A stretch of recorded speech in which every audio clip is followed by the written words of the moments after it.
வணக்கம். G news 24x7 செய்திகளுக்காக செய்தி வாசிப்பவர் உதயகுமார். சர்வேஸ்வர நகர் ஹரிஹர வித்யாலயா மெட்ரிகுலேஷன் பள்ளி மாணவர்கள் சார்பில் வான் மகோத்சவா நிகழ்ச்சி நடைபெற்றது.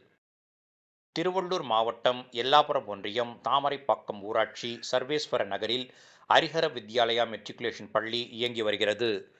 இப்பள்ளி மாணவர்கள் சார்பில் வான் மகோத்சவா எனப்படும் நிகழ்ச்சி நடைபெற்றது. இதை முன்னிட்டு விழிப்புணர்வு பேரணி வெங்கல் காவல் நிலைய வளாகம், வெள்ளியூர் அரசினர் மேம்படுத்தப்பட்ட மருத்துவமனை வளாகம், கருமாத்தம்மன் கோவில் வளாகம் உள்ளிட்ட பல்வேறு இடங்களில் மரக்கன்றுகள் நடும் நிகழ்ச்சி நடைபெற்றது.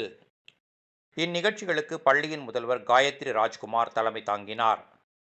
பள்ளி வளாகத்தில் இருந்து தாமரைப்பாக்கம் கூட்டுச்சாலை வரையில் நடைபெற்ற இப்பேரணியை சுவாமி சகலானந்தா கொடியசைத்து துவக்கி வைத்தார். பேரணியில் மரம் வளர்ப்போம் மழை பெறுவோம் என்ற வாசகங்கள் அடங்கிய பதாகைகளை ஏந்திய வண்ணம் மரம் வளர்ப்பின் முக்கியத்துவம் குறித்து கோஷம் எழுப்பியவாறு மாணவர்கள் ஊர்வலமாக சென்றனர். இதன் பின்னர் வெங்கல் காவல் நிலைய வளாகத்தில் மரம் நடும் நிகழ்ச்சியை போலீஸ் சப் இன்ஸ்பெக்டர் மாலா துவக்கி வைத்தார். இதன் பின்னர் பொதுமக்கள், காவலர்கள், வியாபாரிகள் உள்ளிட்டோருக்கு காய்கறி, செடி ஆகியவற்றின் விதைகள் வழங்கும் நிகழ்ச்சி நடைபெற்றது. இதனைத் தொடர்ந்து வெள்ளியூர் பகுதியில் மேற்கண்ட நிகழ்ச்சிகள் நடைபெற்றது.